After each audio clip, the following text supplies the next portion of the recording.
As networks become integral to all aspects of life, it is more important than ever to ensure network security. Traditionally, IPsec is used to construct VPNs. As a point-to-point encryption technology, IPsec requires the configuration and negotiation between every 2 points.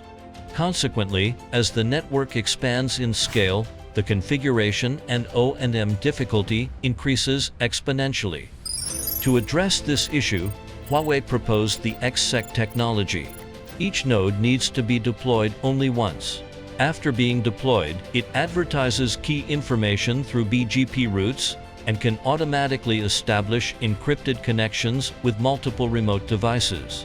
This means that Xsec is more suitable for large-scale networks. Currently, Xsec is mainly used in EVPN, L3 VPN over SRv6 scenarios. The following uses EVPN, L3 VPNv4 over SRv6 TE policy as an example to describe how to configure Xsec. For the SRv6 TE policy deployed between every 2 DUTs in this example, each of the DUTs can function as either the headend or endpoint of the SRv6 TE policy using the RR as a transit node.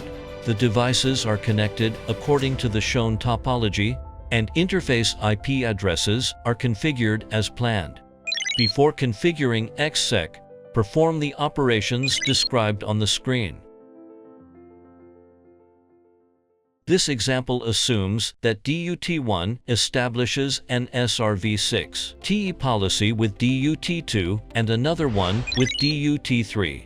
To check information about the SRv6 TE policy, run the display SRv6 TE policy command. After completing the configuration, use a tester to obtain the packets between DUT1 and DUT2, which are normal SRv6 packets. Next, configure SSL/TLS authentication for BGP. In this example, the SSL server is configured on DUT1, and the SSL client is configured on the RR. This screen displays only the configurations of DUT1 and the RR. The procedure for configuring Xsec on DUT1 mainly involves the following steps. First, configure an Xsec policy. Note that the local and remote devices must be configured with the same authentication, encryption, and DH algorithms. If multiple security policies exist, the SA mode is typically set to service COM. Second, associate IP prefix routes with ESAD routes and enable ESAD routes to be leaked to VPN instances.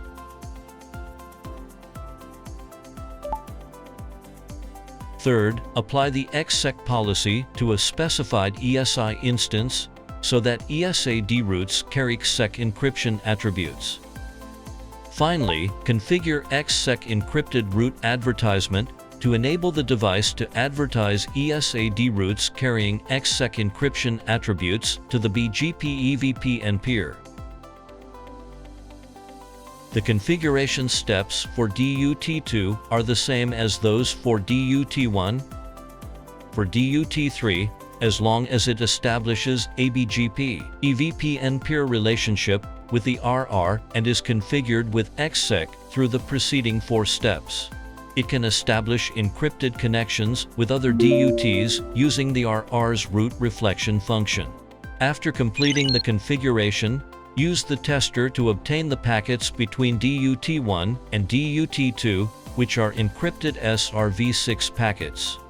To check the ESAD route information sent by the remote end, run the display BGP EVPN all routing table AD route command.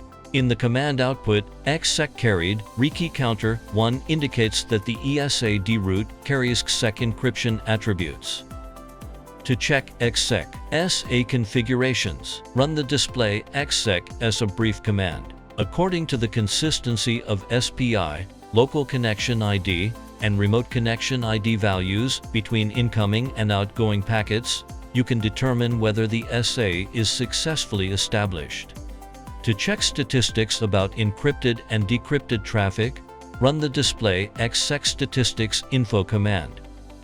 If Xsec a negotiation fails, run the display Xsec error history command to check information about the failure and locate the failure reason based on the reason field.